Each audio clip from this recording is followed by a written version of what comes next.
اعوذ باللہ من الشیطان الرجیم بسم اللہ الرحمن الرحیم۔ حضرت سعید بن زید رضی اللہ تعالیٰ عنہ عشرہ مبشرہ کے صحابی اور قبیلہ بنو عدی سے تعلق رکھتے تھے، جو کہ قریش کی ہی ایک شاخ تھی۔ آپ رضی اللہ تعالیٰ عنہ کو آپ کی زندگی میں ہی جنت کی بشارت ملی، اور آپ رضی اللہ تعالیٰ عنہ عشرہ مبشرہ حدیث کے راوی بھی ہیں۔ ناظرین کرام، دمشق میں مسلمانوں کے پہلے گورنر کی مزید تفصیلات جاننے سے پہلے اس ویڈیو کو لائک کریں، ہمارے چینل کو سبسکرائب کرنے کے ساتھ بیل آئیکن پر کلک کرنا نہ بھولیں تاکہ ہماری آئندہ آنے والی ویڈیوز کا نوٹیفیکیشن آپ تک بر وقت پہنچتا رہے۔ ناظرین کرام، سعید بن زید رضی اللہ تعالیٰ عنہ کی کنیت ابو العو تھی۔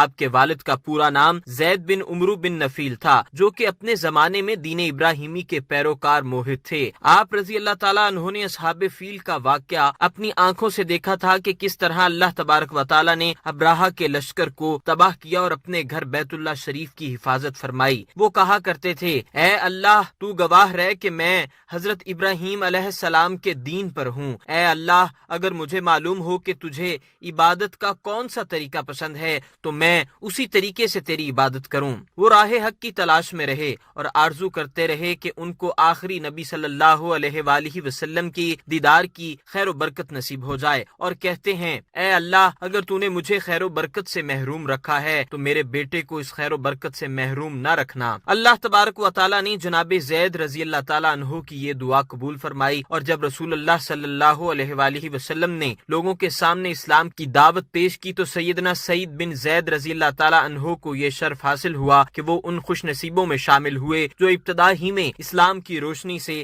ہمکنار ہوئے۔ حضرت سعید بن زید رضی اللہ تعالیٰ عنہ حضرت عمر بن خطاب کے بہنوئی تھے۔ آپ رضی اللہ تعالیٰ عنہ حضرت عمر بن خطاب سے پہلے اسلام لے آئے تھے۔ آپ رضی اللہ تعالیٰ عنہ کے ساتھ آپ کی بیوی بھی اسلام لے آئیں۔ یہ مبارک زوجین ہی سیدنا عمر بن خطاب رضی اللہ تعالیٰ عنہ کے اسلام لانے کا سبب بنے۔ حضرت عمر رضی اللہ تعالیٰ عنہ اسلام لانے سے قبل تیزی سے اسلام کو پھیلتے ہوئے دیکھ کر گھر سے نعوذ باللہ نبی اکرم صلی اللہ علیہ وآلہ وسلم کو شہید کرنے کا ارادہ لے کر نکلے تو راستے میں ہی سیدنا نعیم بن عبداللہ ملے اور ان سے مکالمے کے بعد بولے، پہلے اپنے گھر کی خبر لو، تمہاری بہن اور بہنوئی دونوں مسلمان ہو چکے ہیں۔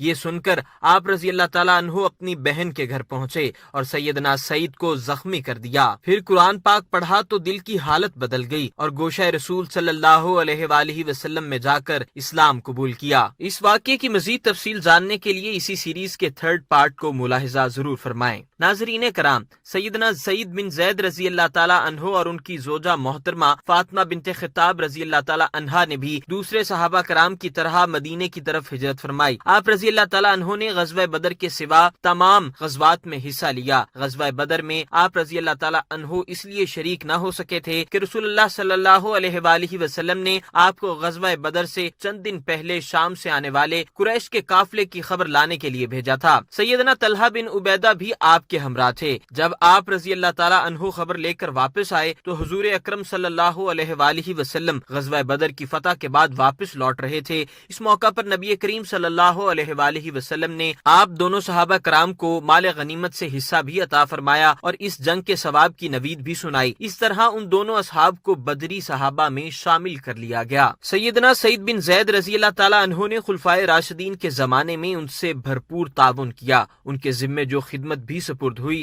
آپ رضی اللہ تعالیٰ عنہ نے اسے احسن طریقے سے پورا کیا۔ کسرا کا تخت چھیننے سے لے کر کیسر روم کی سلطنت پر غلبہ پانے تک وہ مسلمانوں کے ساتھ رہے اور ہر جنگ میں بہادری کے جوہر دکھائے۔ سیدنا عمر رضی اللہ تعالیٰ عنہ کے عہد خلافت میں وہ شام کے جہاد میں پیدل فوج کے سپہ سالار تھے۔ جنگ اجنادین میں سواروں کے رسالہ کے افسر تھے۔ دمشق کے محاصرے میں بھی حصہ لیا تھا۔ آپ رضی اللہ تعالیٰ عنہ جنگ فہل میں مسلمانوں کے پیدل دستے کی کمان کی۔ آپ رضی اللہ تعالیٰ عنہ نے حمص کے رومی گورنر کو بھی جنگ میں قتل کر دیا، جس کے نتیجے میں حمص پر اسلامی فوج کا قبضہ ہو گیا۔ یرموک کے مارکے میں جب مسلمانوں کے میمنہ پر رومیوں نے سخت دباؤ ڈال دیا اور مسلمانوں کے پاؤں اکھڑنے لگے تو جن افسروں نے شجاعت کے ساتھ دشمنوں کا مقابلہ کیا ان میں آپ رضی اللہ تعالیٰ عنہ شامل تھے۔ جنگ میں 1,20,000 عیسائی فوجیوں کے مقابلے میں صرف 24,000 مسلمانوں کی فوج تھی۔ اس موقع پر آپ رضی اللہ تعالیٰ عنہ نے عیسائی مقدسے کے افسر کو جہنم واصل کیا اور ان کے قلب پر زوردار حملہ کیا، جس سے رومی پسپا ہو گئے۔ سیدنا سعید بن زید رضی اللہ تعالیٰ عنہ نے دمشق کی فتح میں بھی شرکت کی، اور جب وہاں کے باشندوں نے مسلمانوں کی اطاعت کر لی تو سیدنا ابو عبیدہ بن جراح نے آپ کو دمشق کا گورنر مقرر کیا۔ آپ رضی اللہ تعالیٰ عنہ کو دمشق کا پہلا مسلمان گورنر ہونے کا اعزاز بھی حاصل ہے، لیکن بعد میں رضاکارانہ طور پر گورنری سے دستبردار ہو کر جہاد میں شریک ہوئے اور پورے شام کی فتح تک اس میں شامل رہے۔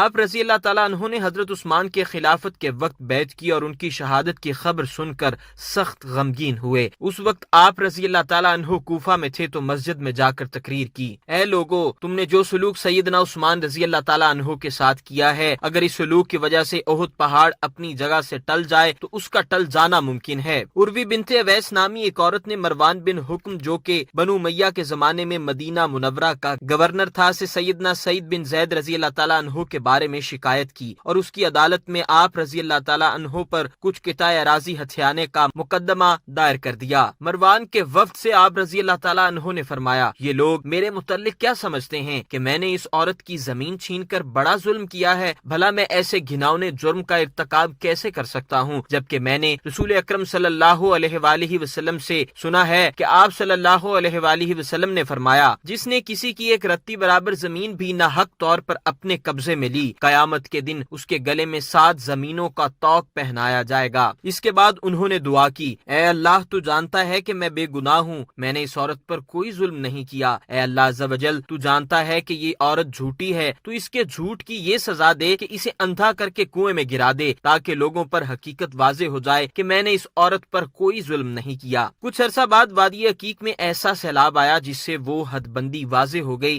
جس کے بارے میں جھگڑا پیدا ہوا تھا۔ اس سے مسلمانوں پر یہ بات واضح ہو گئی کہ سیدنا سعید بن زید رضی اللہ تعالیٰ عنہ سچے ہیں اور عورت جھوٹی۔ اس کے 1 مہینہ بعد وہ عورت اندھی ہو گئی اور ایک دن اپنی زمین میں گھوم پھر رہی تھی کہ اچانک ہی اپنے ہی کنویں میں گر کر ہلاک ہو گئی۔ ایسا کیوں نہ ہوتا جب مظلوم حضرت سعید بن زید رضی اللہ تعالیٰ عنہ مستجاب الدعوات تھے اور آپ کی دعائیں قبول ہوتی تھیں۔ سیدنا سعید بن زید رضی اللہ تعالیٰ عنہ نے 50 یا 51 ہجری کو مدینہ منورہ کے قریب وادی عقیق میں وصال فرمایا۔ اس وقت آپ رضی اللہ تعالیٰ عنہ کی عمر 81 برس تھی۔ آپ رضی اللہ تعالیٰ عنہ کا روضہ پر انوار جنت البقیع میں ہے۔ دعا ہے کہ اللہ رب العزت تمام غلطیوں کوتاہیوں کو معاف فرما کر کہ کہانی کی اس پیشکش کو قبول فرمائے اور ہمیں ان عشرہ مبشرہ صحابہ کرام کے نقش قدم پر چلنے کی توفیق عطا فرمائے۔